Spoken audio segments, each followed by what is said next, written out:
All right. All right. Cool, man. Well, I I don't know guess how now much. everything I say now is going to be held against me. I get it now. Pretty much, yeah, that's how it goes.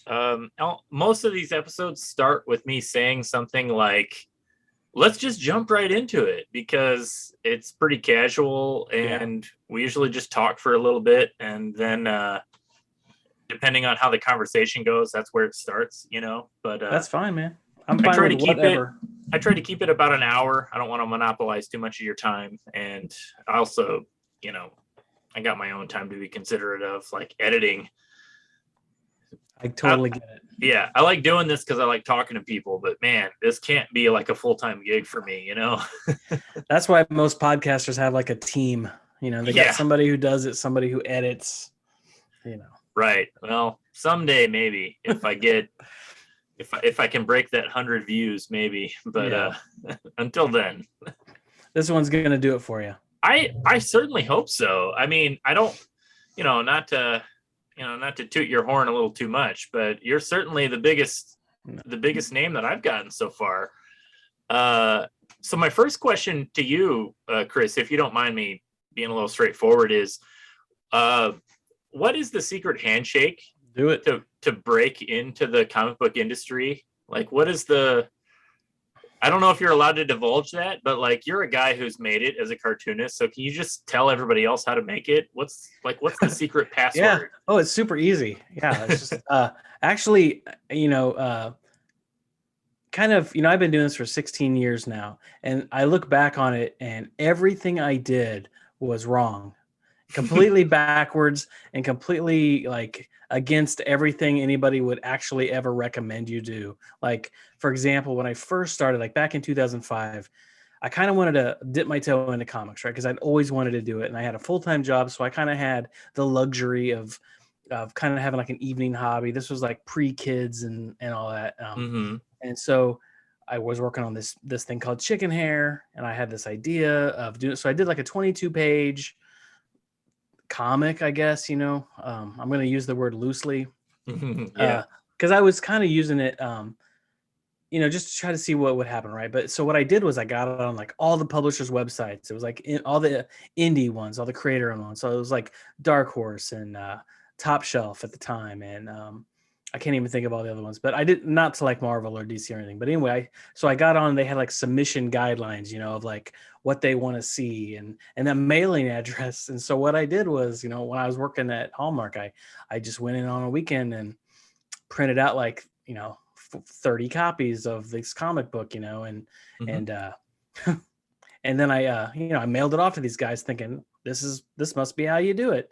And I come to find out later that that's not how you do it, and those things really don't get looked at. They go in Right. a pile in a corner or get recycled.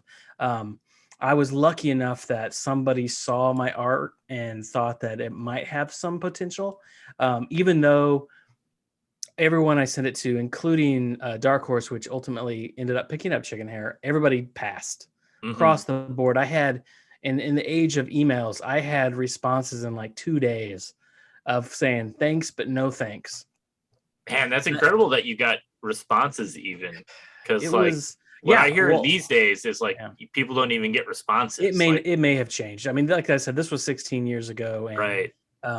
but uh, so this lady editor at Dark Horse named Shauna Gore, who I'm still friends with today, and who's currently my editor at Oni, um, found Chickenhare and brought it to the table, I guess, there, and said, this is something I want to pursue, even though it wasn't exactly where it needed to be. And so I got some feedback, and then I kind of reworked it. And I guess to get to the point, I was like, I did that all wrong. That was all wrong, and it shouldn't have happened. And she even told me, like verbatim, that like no one ever looks at that stuff that gets just mailed to them. Yeah. It was a complete fluke. It was a complete fluke that it happened. So that's how I kind of got my first foot in the door. And then, Dark Horse was they did the Chickenhare book one, and then I somehow got nominated for an Eisner. Mm-hmm. So, and it's been pretty much all downhill since then. But they got they got they picked up the second Chickenhare book, I think based on the Eisner nomination, but then it didn't really go anywhere, and they didn't really promote it very much. Mhm. And then after that, I kind of just floated around, and I tried my hand at some web comics and a couple other things, because I just like comics, right? I just wanted to be involved in comics. Yeah. And I didn't, and there was web comics were kind of getting started, Yep. and things like that were going on. And um, so I was doing that, and then it wasn't until, and I did a couple other odd jobs, but it wasn't until uh, somebody recommended me Doug TeNapel. I don't know if you know who that is, the guy, the I love Earthworm Jim Doug guy. TeNapel. Right. Earthworm Jim. I don't know this guy at all, right? And he emails me out of the blue one day on my webcomic, because I had started doing like a Chickenhare 3 as a webcomic Uh-huh. just for myself, because Dark Horse passed on it, and I was like, whatever, I have nothing else going on, so I might as well continue this. He saw it and recommended me to Scholastic. And Okay. that's how I got my foot in the door at Scholastic. So I can't even take credit for that. That was, I mean, I've done everything. It was just sheer stupid luck and Uh-huh. completely backwards. So, but I think, and I've talked to a couple people about this. I think if you lined up like 10 of your favorite creators, and said, how did you get into comics? I think everybody has a completely different story. Like no two people follow the same path. And Mhm. so I think that should encourage people to not get so caught up in this is how you do it. This is what you have to do to get in, because Yeah. I did it completely backwards, and I'm doing pretty good these days with it, and it's just been, I think the important thing is really just be professional, be friendly, and be open to, talking to people about stuff, and don't be so, married to your ideas that you can't possibly change something. If an editor is interested and has a couple ideas, I Mhm. don't think an editor would give you their time if they didn't think that they saw something in what you were doing. So I think it's worth your time to, make those changes, or at least consider those changes, Mhm. So, but that's, That is really refreshing to hear, because that is a running theme, I think, of all the artists and writers and creators that I've talked to, whether they are working professionals or just indie guys doing it on their own. The common consensus is nobody knows what they're doing, and they're all just kind of doing their own art thing. yeah, And I've heard that a lot about people breaking into the industry, and there is this sense of it's always different for every single person. I think Mark Wade had a quote, something about like breaking into the comic book industry is like breaking out of jail. Like every time somebody manages to do it, that area is closed off, or that path is closed off once they figure it out. So like there's that's, this weird way of everybody kind of has their own path into the industry, and it's yeah, a strange occurrence. that sounds right. That Yeah. sounds right. Cause I mean, there's the people who come in gung ho for like, they're gunning for DC Marvel stuff, and Hmm. that's one path, and that is a pretty straightforward path. But if you're wanting to do anything creator owned, or just get your foot in the door in any other capacity, I think that's where all the little nuances happen, and all the different, completely different choose your own adventure kind of thing happens. So Yeah, yeah. Well, let's talk a little bit about that. About like working on your own stuff, and this will kind of like tangent into breaking into the industry, because it's interesting that you kind of broke in with Chickenhare, right? Like that got noticed at Dark Horse, and yeah, it's a big that's a big first step to just to yeah, come out of the gate with that, and right? because I didn't know any better, honestly. I think if I had known, how big of a deal that was, I probably would have been too intimidated to do it. Oh, I yeah. think See, it. that's that arrogance of just a young creator. I guess The arrogance of ignorance. I didn't know anybody at the time. Like, I'm friends with a lot of people now in the Kansas City area, especially, a lot of creators and writers. And Mm, I just love the community, but before that, I didn't know anybody. I hadn't been to any conventions, because I had never been to a comic convention. I was not an avid comic reader. I just knew that I wanted to make comics. I like to tell stories. And I, I had no idea how stupid I was kind of being about that. And well, maybe not stupid, but naive, I guess, is naive. Yeah. about it. And yeah, it worked. It ended up working out, but I mean, I could tell somebody else to do the same thing, and it may not work out, And it's just because, like you said, everything gets backfilled after somebody gets in, they backfill that hole. Like there's no way nobody's getting in that hole again, And so, Yeah. Well, I remember. So we've met each other. We kind of know each other tangentially through the Kansas City comic scene. I'm not from Kansas City, but I've worked with several creators from Kansas City, and so we've met at a few cons. Yeah. And I've always fascinated at the way the comic convention scene is, where everybody is on a certain level. You're always kind of like meeting people again, because like you're just meeting so many people at conventions. Constantly. And so I think I kind of like weaseled my way into the Kansas City scene by being friends with and working with several creators that knew you on like a more level than I did. And so I just was like the guy that would hang out in the back of the crowd, and I then think we eventually you all just were. got, yeah, We exactly. were That's all how. that guy for a while, you know. And so, but the Kansas City, Yeah, you know, and for people who don't know it, like, there's a huge community of comic book create writers and artists in Kansas City. And nobody knows why, but it it's just weird, isn't it? Yeah, it is. It is so weird, and it's just a very welcoming, open community, and everybody just gets along very well. And there's just, I mean, I'm sure there's competition at some point, but I never feel it. hmm I look forward to the conventions when I can just hang out with everybody. It's like these are my peers, these are my, you know, my friends and stuff. And yeah, and we're always totally excited when new people show up. And yeah, yeah, absolutely. anyway. I remember one of the times we had chatted at a con. You had told me, and I don't know if this ties in directly with Chickenhare, but you had told me like before you had really like started either making money or just finding some kind of measurable success in comics, you had considered like that year or maybe before just quitting comics altogether and just like Yeah, getting a job that somewhere was else. Can you talk about that a little 2017. bit? Well, that was okay. So that was 2000, the end of 2017. And Mm-hmm. I think about that a lot because that was like a major turning point in my career as a comic book artist. Because what had happened was I had used to work at Hallmark Cards. I was a green card artist for about 15 years. At the same time, I was doing comics, you know, kind of on the side. I had one kind of 1 foot in and 1 foot out Mm-hmm. kind of a situation. And it was a very safe place to be.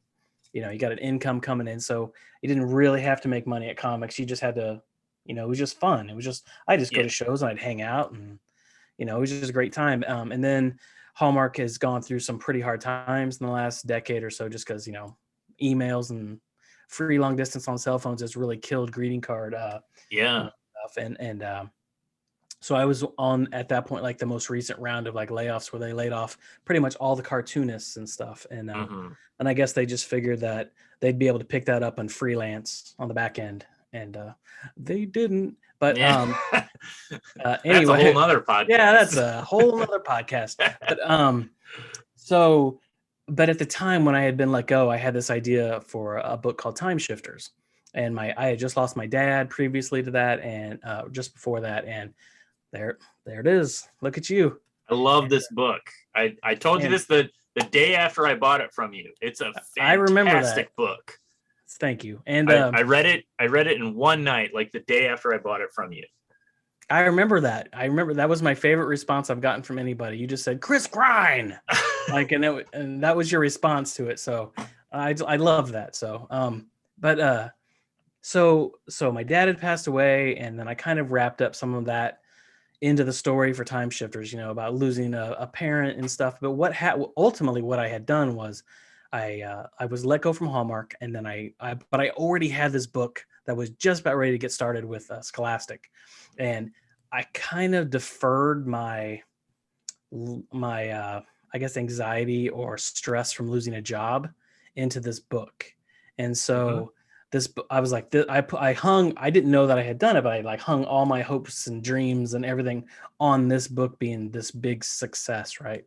And so it came out in like May of 2017, and everybody was really excited about it, and it was selling pretty well. And my editors was like, you know, we want you to maybe flesh out, you know, a synopsis for books 2 and 3 because we're really interested in those. And I was like, great. So I kind of spent my whole summer doing that, and I was just so excited to get started. And then it just didn't happen.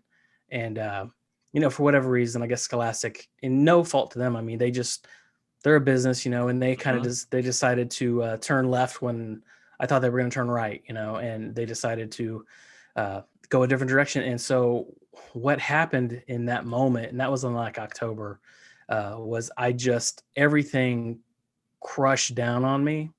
All the loss of my job and all the stuff that I had been deferring that I didn't really know that I had been kind of kicking the can down the road, just kind of all came back. And I was just like, in that moment, I just felt like a huge, like, that was it. That was the failure.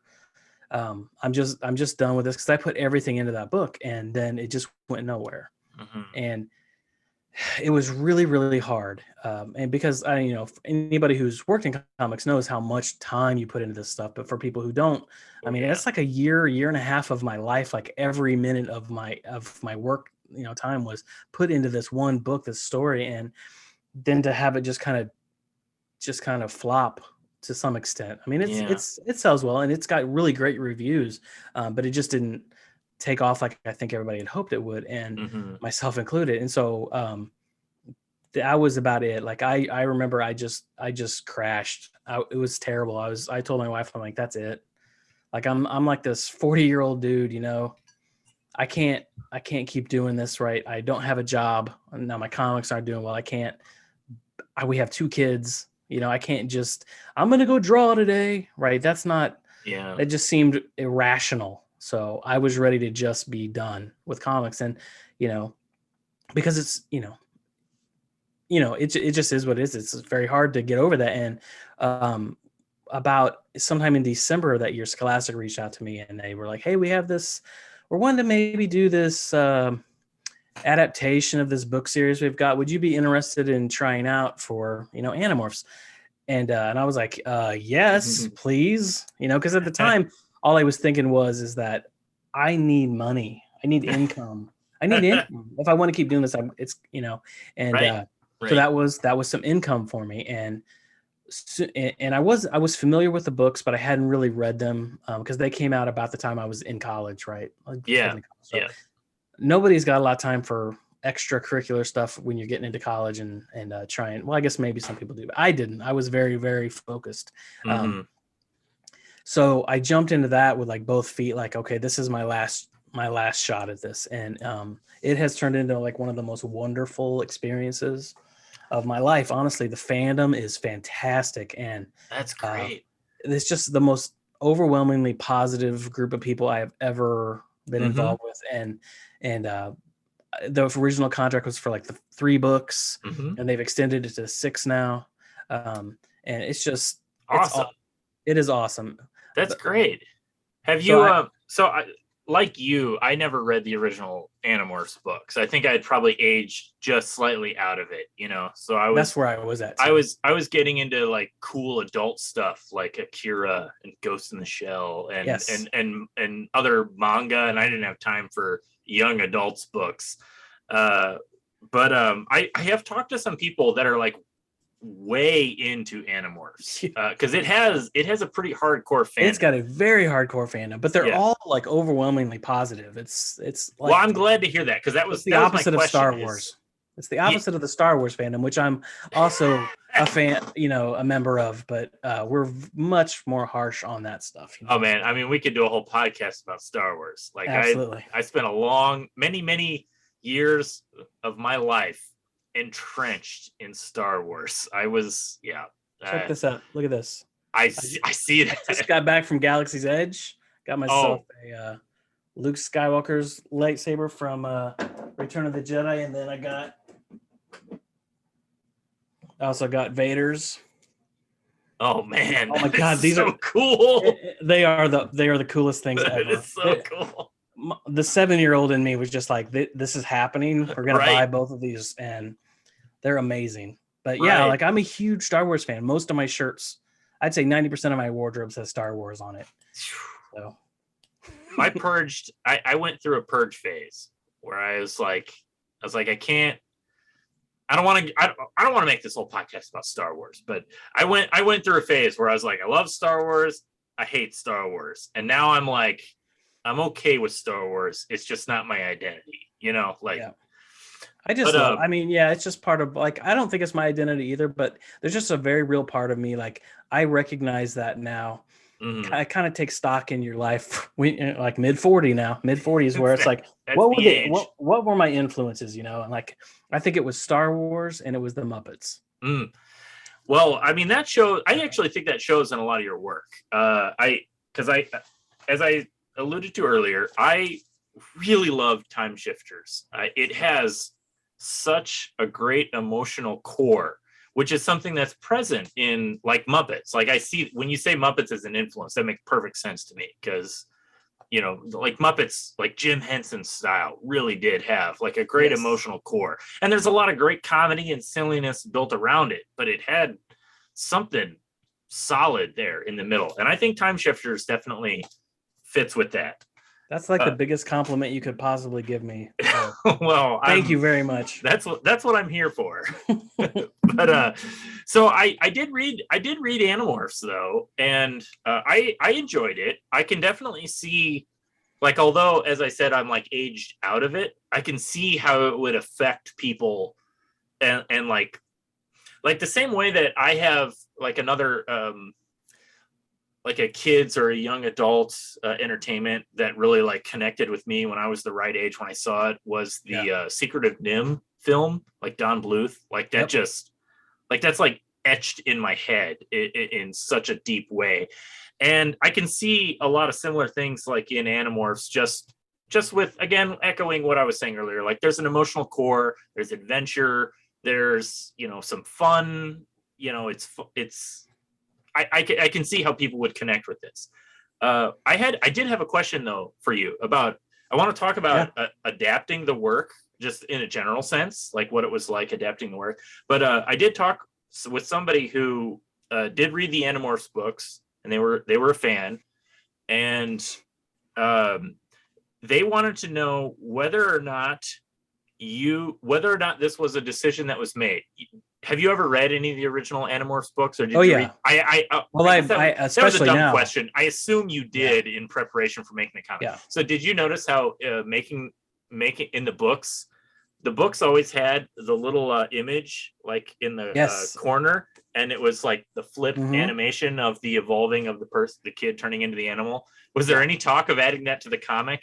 There wasn't, and I was really happy about that. No, because there was already so much work to begin with, and honestly, we stressed over that that cover too, because we got away from the kind of iconic, like them or not, they're iconic and they're memes now on the internet. I was about to say my only reference to Animorphs is the memes of the kids, those awkward Photoshop pictures of kids turning into animals. That really was my only reference. So I did a couple sketches like that, but they were just like like it was like trying to recreate like lightning in a bottle kind of a thing. Like I don't know if anybody would ever go out and say those are the most amazing covers I've ever seen, but they stuck with people. And there's just I felt like it was just no way it was gonna ever be the same or resonate the same. So you can't recreate, like you said, you can't recreate lightning in a bottle. But luckily enough for me, I didn't have to make that decision. I was really worried about it. Yes, but since Scholastic is very involved, and when you're talking about a property that has made them $1 bazillion over the years, it's like that's a lot of cooks in that kitchen. But to their credit, haven't had any pushback on any of the, I guess, quote unquote violence or whatever that is in the book. I've never had any feedback like, oh, you need to cut this, or you need to change this, or you need to. It's they've been very good about that. But the cover was something that the designer, the guy who lays out the book, the designer, and I, his name's Phil Falco, and he's the reason why that book looks so sexy.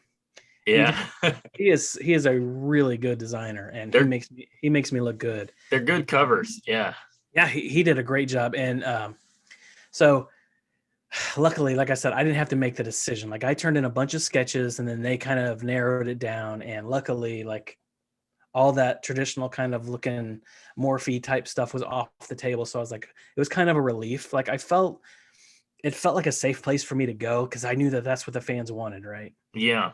But really, I didn't think I was ever going to be able to pull that off as well or creepy as the original covers. Mm-hmm. So it was probably a good idea to kind of just go with something completely different. Yeah, I It was a good agree. decision. I mean, that's part of it's part of adapting work, is that it can't be literally the same thing as the previous work. Otherwise it would be the previous work. Like it has to have its own identity. But we did retain like the top strip of that. It's Mm-hmm. got the same morph that was on the book, and it's the same one on book 2 that was in the original book 2. And we're going to continue that, I think, from what I know so far. Very So, cool. so we're retaining a little bit of the nostalgia up there at the top with a new image kind of to go with it. So Was there anything that you let's see. Was there anything that you thought you brought to Animorphs, like the stories in adapting them, that maybe wasn't present in the books? well, the first one, I was really scared. Like Yeah, I was I can really scared. imagine. I mean, because you're staring down like this fandom of people who grew up with this, and I'm Mm-hmm. like, they've been waiting 20 years, or more. This is Like, the for this. equivalent of like the movie adaptation, in many They've been waiting ways. for this, and I was like, I don't want to be the guy that screws this up. I don't want to be that guy. So I was so stressed out about it. But and I did a pretty straightforward adaptation, but I didn't think it needed to be like, I didn't really feel the need to cut any scenes or change anything, add much, because Mm-hmm. it really felt like it flowed really well. I did punch up some of the jokes in my opinion. Like that's something that I enjoy doing, and Mm-hmm. some tight gags and stuff. Yeah.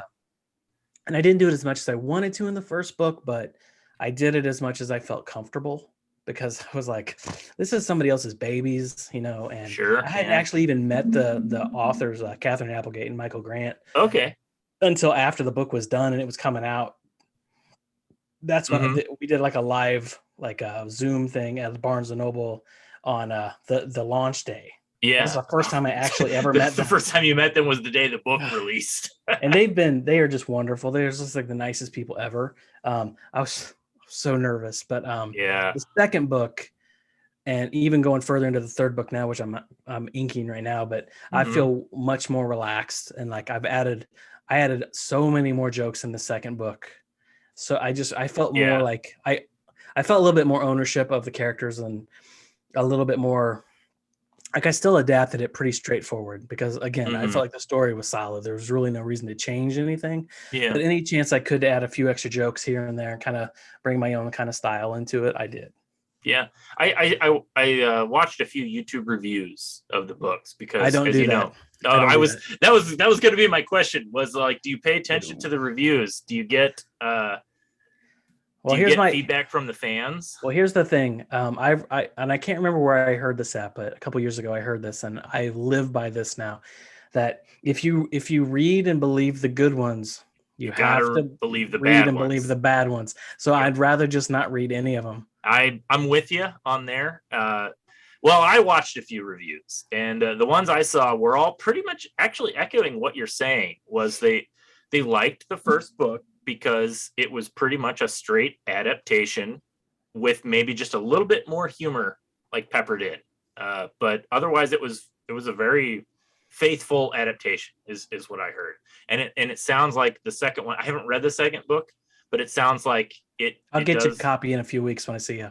I'm looking forward to it, man. But that's a whole different, again, that's another different thing, talking about going to a convention for the first time in 2 years. For sure. Yeah. But yeah, it seems like the Animorphs fandom has really embraced the comics, and Yeah. I'm very happy for both them and you. Obviously, That's that's the got to vibe be a I get huge too. relief. It feels good. Yeah, it feels good that I feel like I haven't ruined everybody's life. You know what I mean? Like, I feel like I'm sure there's some people who don't like exactly what I've done. And I have seen some people like they don't like my art, or they think it's too cartoony, or, Mm-hmm. and you know what? That's the stuff that I'm like, that's art, and art is subjective. And Mm-hmm. I cannot let myself get stressed out about that, because I'm not, but I Yeah. do think the art and everything in book 2 is much stronger, because I don't know, it's like, when I did the first book, I hadn't done a comic in almost 8 months, 9 months. I hadn't really drawn much, so Okay. I kind of jumped back in, but by the time, and so I'm going to get a little derailed here, but Sure. Yeah. so while I was waiting for the contract to come in for potentially come in for the Scholastic, these first 3 graphic novel books. It kept getting caught up in contract stuff or whatever. It was completely out of my hands, right? So I was just sitting back waiting. But like we talked about it in December, and now it's like April, March, it's like May, and now it's June, and it's still not I haven't heard anything, and it's still like, oh my God, I'm not making any money right now. I can't just sit around and wait. So my friend Shauna Gore, who had from Dark Horse days, had now moved to Oni. Actually, at the time it was Lion Forge, because it was just prior to the merge. Yeah, I remember reading about that. And we were talking, and she was like, do you have anything? Because they're thinking about starting like an all ages imprint kind of a thing. And I was like, well, I got a few pitches. Yeah. And so I sent her the pitches, and she kind of bit on one really fast and said, this is what we're looking for. Would you be wanting to do this? And I was like, sure, I'll do a book. That sounds great. And then they came back and they're like, well, what about 3 books?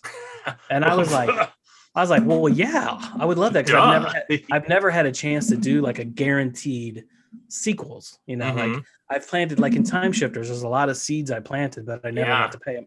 Never really got to pay them off, and I'm hoping that someday I do. But for now, I gotta wait. I know that's the comic game, is just kind of like it is making what is the option in front of you, because you're always there's no shortage of ideas. Like there's a million ideas of the books you can make, but what you actually can make is very limited. Yes. And so there was some short negotiations with that, and then eventually I got a contract, and I signed that contract. I was so excited. And the very next day, Scholastic came back and they're like, green light, here's the contract. And I was like, no. I was like, fuck. Excuse my language, but I was like, "Yeah, you're fine." Oh, I go. So now I'm doing 6 graphic novels in 3 years, which is 2 a year, and that has been my schedule. And like the first Camp Whatever book is like 270 pages. The first Animorphs book's 230 pages. They're not less than 200 pages. Well, how did you find time to do this podcast with me? My God. Tired.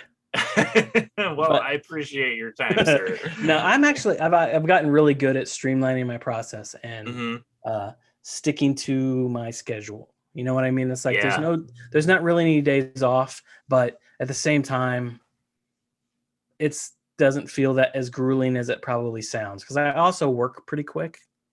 But at the same time, it's like I inked 7 pages today. I inked 7 pages yesterday, and over the Can weekends.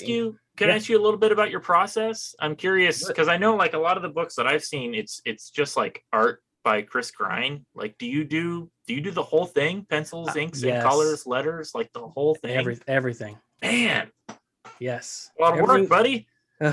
Everything but like the book layout, which is where my friend Phil Falco at Scholastic comes in for most of my stuff. But yeah, no, it's like I'm either chained to my desk, or I got my iPad that I do my pencils on and stuff. But yeah, it's all me. Do you work digitally primarily? All digital. All digital. Oh, okay. Yeah. There's no time for real stuff anymore. There's no time. Oh, man. I used to, until I got my iPad Pro, I used to do all my pencils on like 5x7s.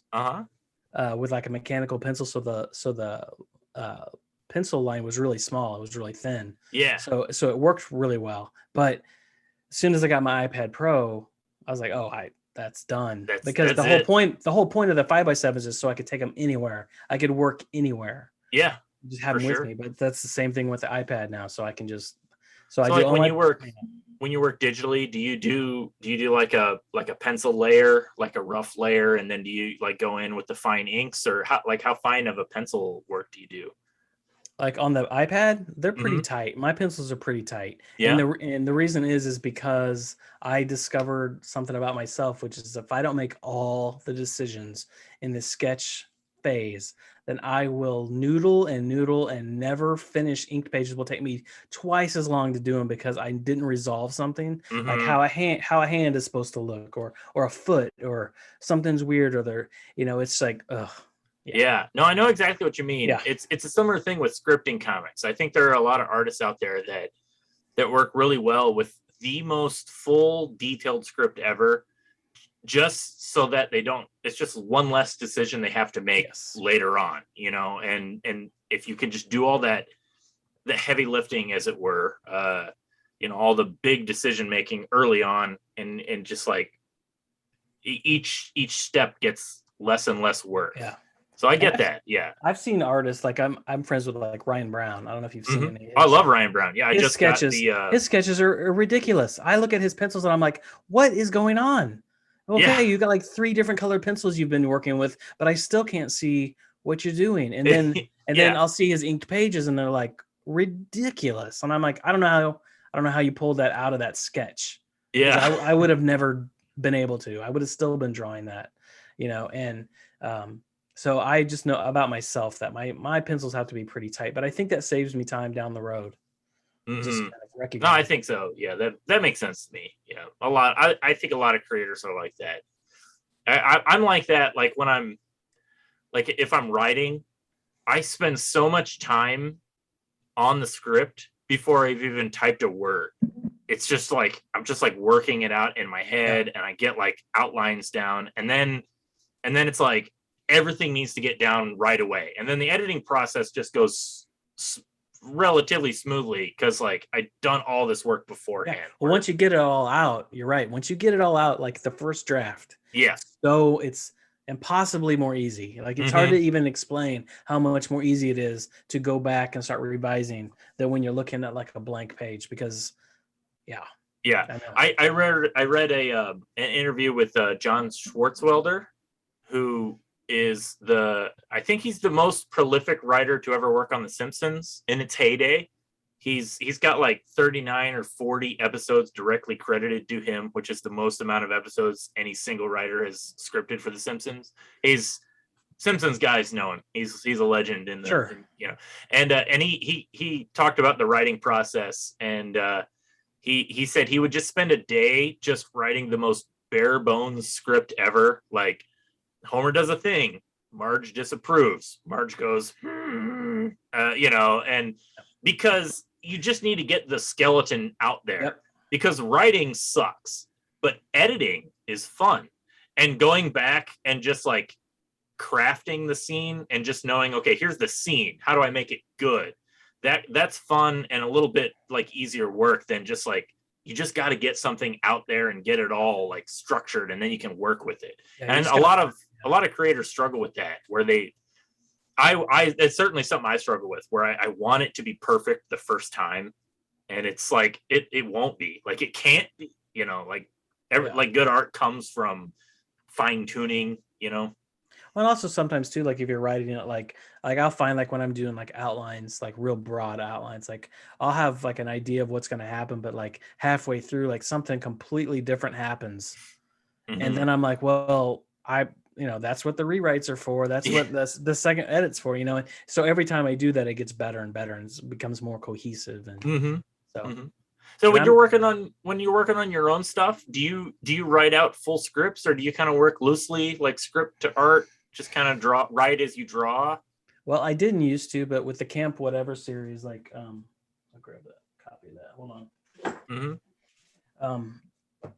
I didn't used to really script it all out, but I have found this I found it with it really helped to have it scripted out, and that was because I could just go somewhere and just write dialogue, right? I knew what happened in the scene, like they do this and then this happens and this happens and then they say something like this. And sometimes when I write, since nobody else has to see my scripts, it's just really for me, and sometimes my editor. It doesn't matter if it's like first person, third person. Now it's just a list of dialogue, and I go back and I start cleaning that up and fleshing out the scenes and stuff. And I have a really good time writing dialogue for the characters. And I will. And the reason I like to script now is because I can copy all. I can select all and copy and then paste it into Illustrator when I'm doing my lettering, instead of having to try to type it all out, because I end up with a lot less typos. You know what I mean? Yeah, I know exactly what you mean. I still have plenty of them, but I have a lot less if I've already run it through the word processor and stuff a couple times, and even then I'll still tweak the dialogue Yeah.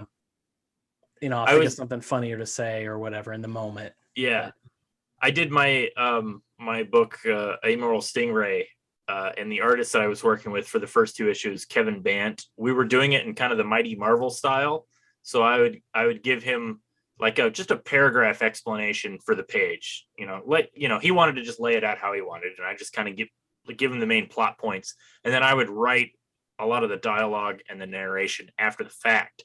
And the problem I ran into was I was writing it as I was lettering it in Illustrator, and there were so many typos and so many mistakes, and I didn't even realize that Illustrator had a spell check function. I just was does it does. You just blew my mind. I know it does have it, but at the time I certainly did. I maybe didn't have it at the time, but I think it did. I just didn't know it. But I didn't know until you just said it.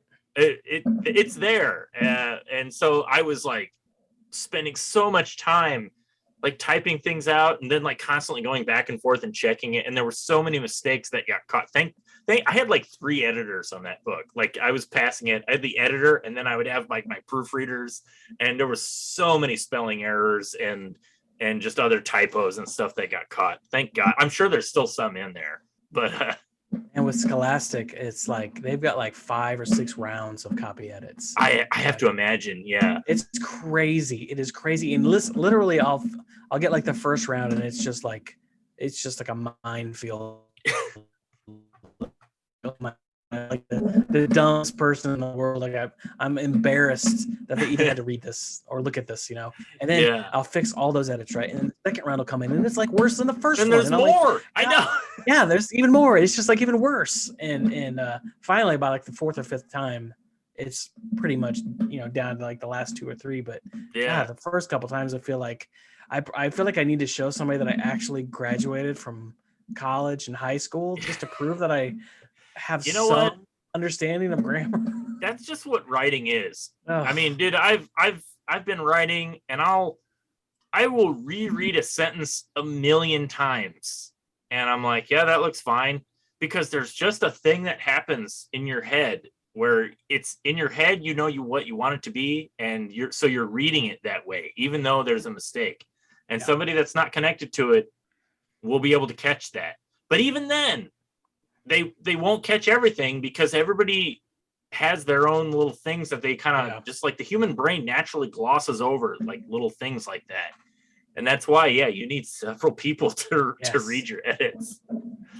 It's painful. That's the most painful part for me, but yeah, it's necessary too. Yeah. So, like,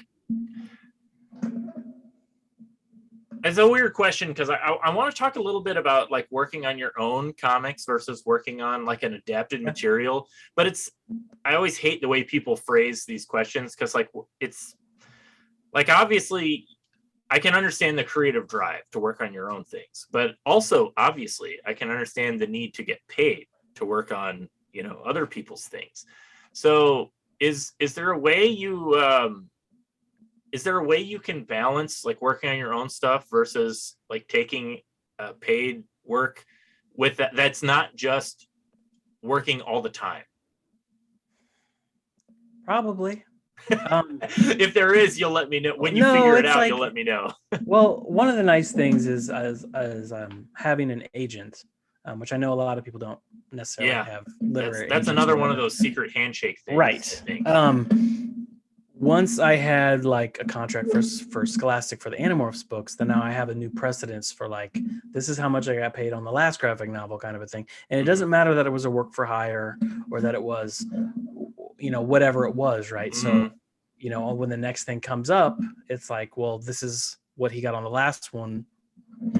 What are you offering for this one? Right. And I don't always, I don't expect to make like the same amount of money, from a large, huge publisher versus like a comic book publisher who's sometimes, I don't mean to make them small, but it's like, I know what you mean. Not necessarily like Scholastic is like the industries are all company, different, right? And Scholastic is huge. Right. And then, there's just smaller publishers. So I just want, like, I'm just looking for a fair amount of money when you're asking me for a graphic novel that's probably going to be like 200 pages or whatever. Like, I just don't want to feel like I'm working for peanuts Mm-hmm. at the same time. Like, I don't expect to be like to write, to take the check to the bank and just leave in my money suit, at the same time. I don't expect that, but I just don't want to. I'm also not expecting like the making like 30 cents a page when you break it down. It's like Yeah. sometimes it may look really good to get like $10,000, but if you're looking at like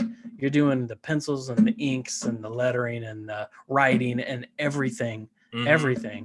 and then you divide that by the page number when it's all done and stuff, it's like you didn't make even like a regular page rate. Yeah. But that's something you just have to be aware of, like going into it. Like if you can make peace with that, then you know that you're working on your own thing, and if you believe in it and you think that it has potential maybe beyond comics too, but you can never be sure of that. Yeah. You just want to make sure that you're having fun. Like for me, it's always about, like, if I'm working on my own stuff, it's either something that I love or I'm collaborating with a friend of mine who I love, and I love their writing, or I love whatever. I love just working with them. And to me, that kind of makes it worth it. I just have to make sure that I have money coming in maybe from another angle, for something else. Yeah. So. Yeah, that's something I've kind of noticed about the industry, particularly in the, I don't want to say Scholastic specifically, but in the more like kids comics part of the industry, is that there's definitely been, I don't know if it's been a shift per se, but it seems like there's definitely a focus on just a single creator who can do everything, because it's just obviously cheaper to pay one person to do it all versus like a team of people to make one book. It's funny you say that, because I don't know, like, if Scholastic were to offer me like the same amount of money for like a new property that I bring to them, right? Mm-hmm. They've never said, they just basically they're like, here's the advance. They've never said you can't split this between you and like a writer, or you and like a different inker or something. So I think in a lot of ways it may work the same way as like, when like Dark Horse gives somebody an advance to like, to somebody, like, well, they pay their artist and they pay their letterer and they do all that. Yeah, they got a subcontract workout. Yeah, I got you. But that's kind of what I'm getting at. And we don't have to dwell on this. It's just something that I thought about of like the industry of how I do think it's kind of, there's like a natural selection for creators who can kind of like do it all themselves, so that they don't have to subcontract out work, because it's easier for one person to take a $20,000 advance and just do the work for a year. Not saying that's great money, but it's easier to do that. If the sum total is like $20,000, it's easier for one person to make that work than for two people to make that work. Exactly. That's all I was getting at. No, it's true. And I think the reason why I do a lot of the stuff is I never really set out to be the guy who does all of the stuff, but working at Hallmark for 15 years, like, I learned Photoshop like the back of my hand, and I learned Illustrator so I can do lettering, and I learned just a lot of other software and a lot of things that allowed me to have some knowledge, at least, of how to do the stuff. So I do all my inks in Clip Studio, but I do all the color and layout and stuff in Photoshop, and I do all the lettering in Illustrator, but it's because I know those programs. And I think if you were thinking about maybe just doing this all on your own and you were fresh out of college, some of that stuff has a little bit of a learning curve on it. And I was fortunate enough to basically get paid for on-the-job training for 15 years to learn this stuff. So it doesn't seem as daunting to me, because I just did that every day. I mean, when I was working at Hallmark, it was like I did the illustration, and most of the time I did my own lettering. There was lettering artists that would do it too, if it was real like frilly or whatever, kind of stuff. But I kind of taught myself like how to do all this stuff. So it never really seemed odd to me. Like when I did the first Chickenhare book, right? Like I did everything myself, and it never even occurred to me that I should find somebody to do the lettering, or I should find somebody to color it for me. I just did it, and it's turned out to be like a thing, like that Scholastic, I guess, and other publishers maybe look for. But that was just a happy accident on my end, that I did not plan for. I didn't think that it was weird. It never even occurred to me that Mm-hmm. that was a weird thing. So Yeah, no, I got you. I mean, it never hurts to just keep learning and to just know as much as possible. Like, I mean, just for obvious reasons, like if you're trying to make money, you know, you want to cover as many bases as possible. I want to talk a little bit about Chickenhare, though, because like you had said, that's your first book that you had done. Got it through Dark Horse, which is again a huge first step. it was huge. I didn't Yeah, even know it at the time. it's ridiculous. It was stupid. It was stupid that I even thought that was could be a possibility. Like, yeah, I think my second or third year of making comics, and this my second or third year of like self-publishing comics, of like working with an artist, because I just write a script and we self-publish it. I think I sent some pitches out to like Image or Dark Horse, totally naive of the odds against me, you know. So yeah, that is a big deal. But I don't want to tell tales out of school here, but have I heard correctly? Like, Chickenhare has been picked up. There's a film in production. Is that correct? There is. Is it an animated film? It is. And okay, I'll just go back to the beginning and share some of this with you, because that's what I want to hear about. For like I am bursting to talk I just about want to hear about the animated film. So I'll tell you what I am allowed to tell you. Yes, obviously, yeah. But okay, so in like 2010, mm-hmm.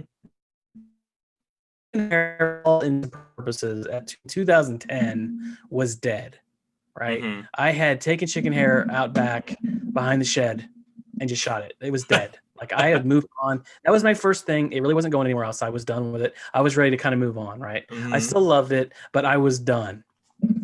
So in 2010, I get this strange phone call from Dark Horse, and they're like, "Hey, we have there's a Sony Pictures Animation is interested in doing a Chickenhare book or a Chickenhare movie." And I was like, "What?" But luckily, I had only like 6 months prior to that picked up my agent, who also represents like Mike Mignola and a couple other people. That's, talk about great timing. So, right? Again, total accident. Like, I didn't try to do this. I was actually working with somebody else at the time who he represented, and we were like collaborating on a project. And this guy was like, "Hey, you know, if you ever need to be represented for anything, just let me know." Again, like, this is me just being completely stupid and ignorant of the whole thing. But so I get this phone call, and then I immediately called my agent Ken. I was like, or my soon-to-be agent Ken. I'm like, "So I might have something for you if you're interested." And so what ultimately ended up happening after 2 years of like the most grueling, god-awful negotiations. Yeah.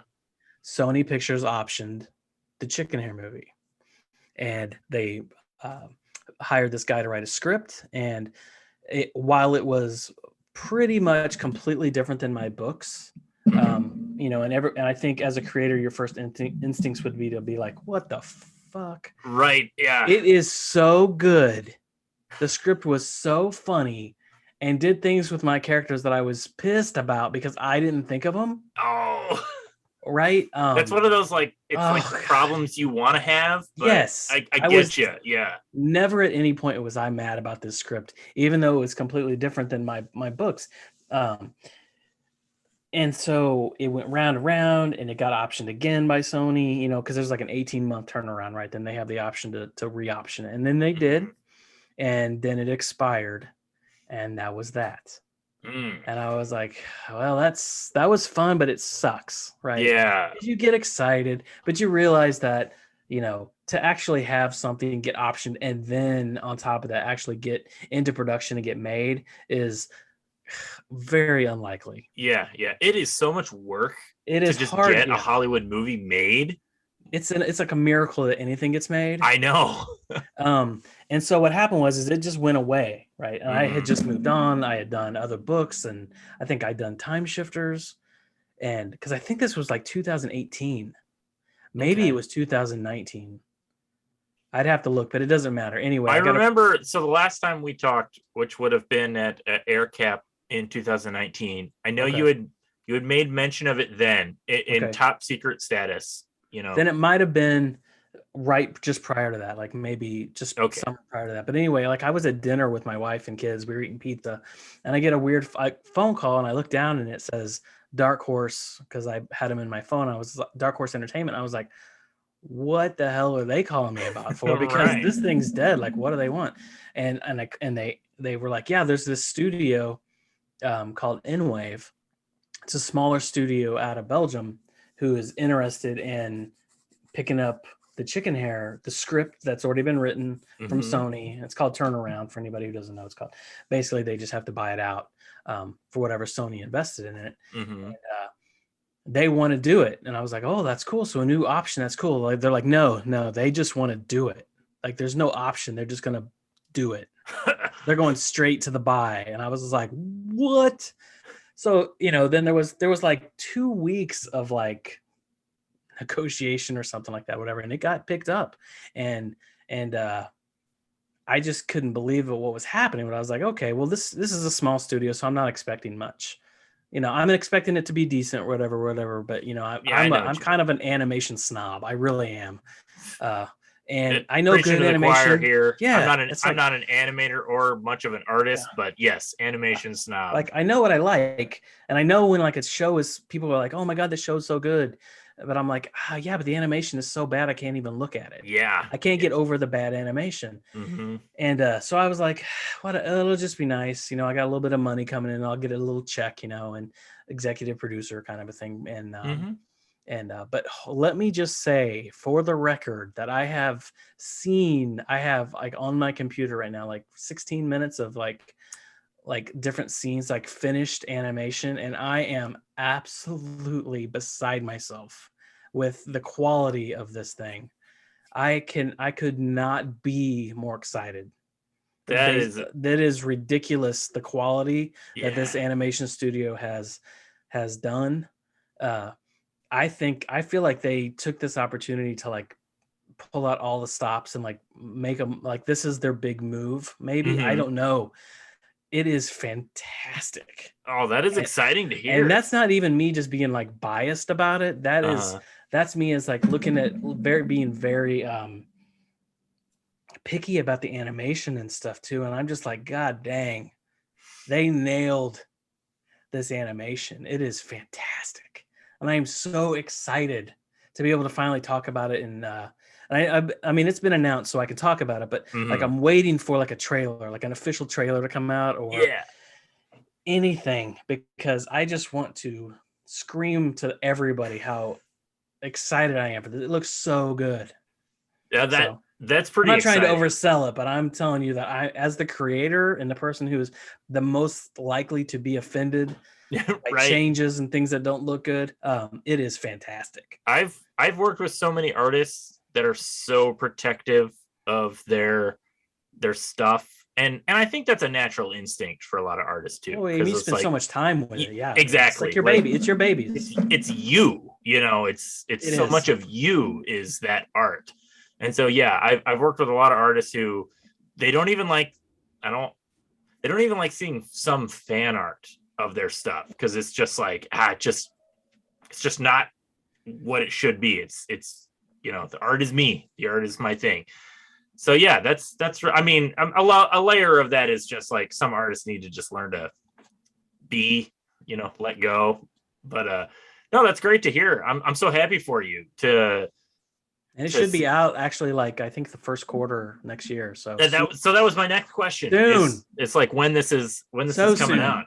I was really hoping, and I don't know, I don't really have a release date. All I know is that it's like first quarter probably. And man, I just feel like if they don't try to shoot for like an Easter release, Mm-hmm. when you got I was gonna say a chicken chicken and a hair. rabbit, It's that's and like you're not made for shooting for Easter. Easter weekend, I don't know what you're thinking. But Yeah. it's really good. That's awesome, man. I'm super pumped for it. I'm super excited for you. I think that's great. I'm glad to see hard work paying off, Well, that's just it though. It's like I said, like in 2010, I had buried chicken hair in the backyard. Like I was done with it. So when an opportunity came for the movie, like I was just like, whatever. I don't care if somebody wants to pay me more money for Yeah. something that I'm completely done with. It's completely out of print. Like, I don't even care. Mm-hmm. Go ahead, but then Scholastic picked it up. I was like, oh, okay, well, I guess I do care a little bit about it, and then Yeah. that had, Scholastic decided to only do one book, and then they let that lapse, and then they released it back to me. So now Third World Studios publishing is re-releasing the book one, and they're actually they hired somebody to color the second book. Thank God, Oh, because very cool. I don't have time Yeah. to color it. But so I did all new covers for books 1 and 2, and they'll be releasing them after the first of the year That's too. awesome. So oh my God, I'm so excited to that have was it my back in next print. question. And yeah, Is if my next question was going to be if Chickenhare is going to be reissued, and if it's not, do you have any old copies lying around that I can get from you? So I don't. dang. In fact, I have one copy. Yeah. And the reason why is because when Scholastic picked it up, I thought, oh, this is great. It's going to be at Scholastic. It'll be there for a while. Yeah. And then, so I was selling all my copies at the shows and everything. And I went to reorder them. They were like, yeah, there's no more copies. And I was like, what are you talking about? There's no more. I'm like, oh shit. I started thinking to myself, I have one copy. Yeah. Luckily I didn't sell that copy because I would have had none. Yeah. And, I know. I went through a similar thing with like one of the first things that I printed to take through cons. And I was just like, eventually I just like ran out and I was like, whatever, I'm moving on to other stuff. And then I kind of thought like, oh, I guess I should probably have a copy for myself, at least lying around, of proof that something that I worked on, Yeah.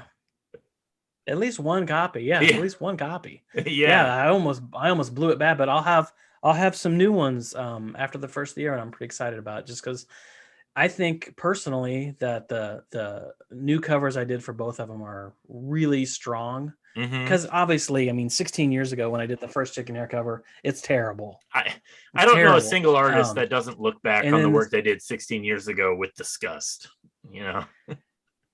It was like, I don't know. Like, I've just learned a lot since then. And also, everything's changed. Everything changes constantly. Aesthetics change and all that stuff. But I really do think that these covers, they're a little bit more simple, but I think they're going to really pop off the shelf kind of a thing too. But I mean, it would have been a huge, like, leaving just all the money on the table if I hadn't tried to get the book picked up like in time for the movie to come out, because there's going to be people who want to know like what this is based on, and they're going to be interested in that. And I was like, yes, this is, I'm one of them. I need this book.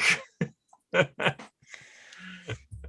it's been really exciting, really fun, and crazy. Just been crazy. Like, I'm so busy with the Animorph stuff and camp whatever, because I'm constantly working on those, that I tend to forget every now and then until I'll get like an email or something from somebody reminding me that it's coming out. There's I'm like, oh God, like, it snuck up on me, but I'm really excited about it. So oh, that's cool, man. Well, dude, we've been going for like an hour here. Okay, I think we might wrap this up. I don't want to take up too much of your time. You're a busy fella. Are you going to be at, I know we had talked briefly, you're going to be at Air Capital Comic-Con in Wichita, Kansas? Yep. Well, awesome. I'm going to be there too. I forget the exact dates. Maybe I should have. It's like the 11th. I think it's like the 13th and 14th or something like that. Yeah, I wanted to say November 13th weekend of November. Yeah, that's about right. Yeah, that'll be cool. That's always a fun con. So that's the first one I'll be at too, where I've actually had Animorphs books too. So I'm kind of hoping that people come for those, because I know there's a lot of people who want to get their book signed and stuff. I know Wichita's kind of a smaller show, but it's a really good show. I love it. Good show. Yeah, it is. Yeah. It's smaller. I mean, it's Wichita, Kansas, like literally middle of America. But it's such a fun show. They have such a great lineup of creators, and everybody there is so happy to be there and just like chat and talk about comics. Like, I've never had a bad time there. No, the creator list is ridiculous for a show of that size. Like, I cannot believe. Yeah. Sometimes I look at the list of creators and I'm like, this is ridiculous that I'm even a part of this kind of a thing, and totally. It's fun. It's a great time. It's a great time. Well, cool, man. Well, and it's good too. No, go ahead. Sorry.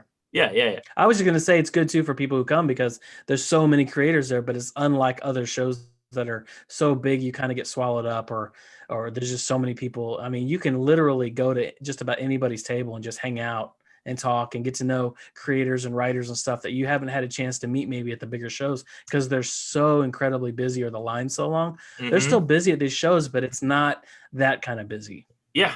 Oh, no, I agree. It's a different kind of busy. Yeah, it's a more social kind of busy. Yeah, that's what I like about it. Yeah, me too. It's just that perfect balance of like caliber of creators with size of show. It's incredible. Yeah. Agreed. All right. Well, man, I mean, where can people find your books other than at their local comic book store? I tell you what, this bookshops and Amazon, really. I mean, yeah, I actually picked up this copy of Animorphs at my local comic book shop. That's awesome. That's pretty cool. Do you have any? I mean, I know since you spend all your time drawing like 3 books, juggling and just constantly working. Yeah. Like, do you have any social media that you post on? Do you post artwork much? Twitter.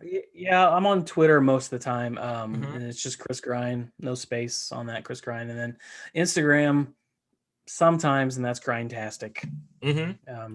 But yeah, pretty much just those 2 places. Mostly because I don't have time for anything else. So right, I know. That's a problem you want to have. Yeah, to just be too busy to deal with social media. I never complain about all the work that I have, but the only thing I ever really complain about is just being tired. Like I'm just like I really just need a nap. Yeah. But that's a minor complaint, really, because I just love what I do. Well, cool, man. It was great talking to you. Yeah, thanks for having me. Oh, dude, thank you for doing this. This is such a casual thing that I do. The dozens of people who watch this podcast will love it. And most of them are people you probably already know from Kansas City. But yeah, thanks for doing this, man. I will see you at AirCap. Looking forward to seeing what kind of new stuff you got and catching up on whatever. It sounds like you know everything at this point. So, all right, man. Hey, everybody, Aaron Walter here, just reminding you that if you like this podcast, please subscribe to the channel. Also, head over to secondthoughtcomics.com to stay up to date on the various comics that I write. For a limited time, I'm giving away a free PDF of my latest graphic novel, The Amoral Stingray. All you have to do is sign up to the Second Thought Comics newsletter. Link is in the description. Thanks for reading.